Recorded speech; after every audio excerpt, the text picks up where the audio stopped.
So we've seen that the concepts of childhood and adolescence have shaped our understandings of modern schooling, and that a large part of this understanding is that one of the main tasks of schooling is to guide young people through the transition into adulthood so that they emerge as normal, well-adjusted adults.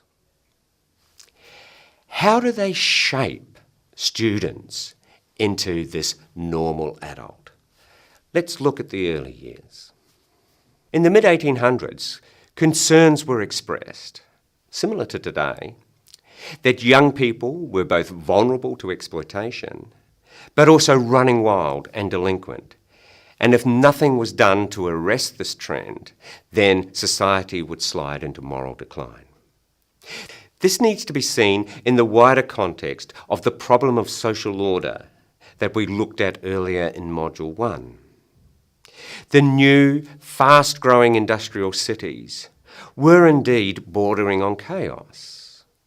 Violence and crime were commonplace, prostitution was rife, and public drunkenness was a common spectacle, and working-class children were being caught up in all of this.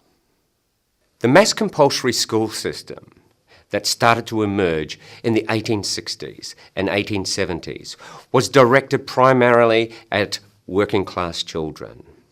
The view was that if you could save these children, you could save society as well. You could arrest the slide into moral decline.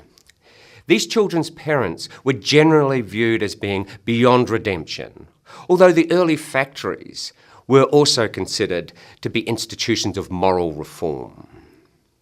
However, it was schools, along with orphanages and juvenile reformatories, that were referred to as character factories, charged with the task of producing people with the right qualities of character that were deemed normal for adult life.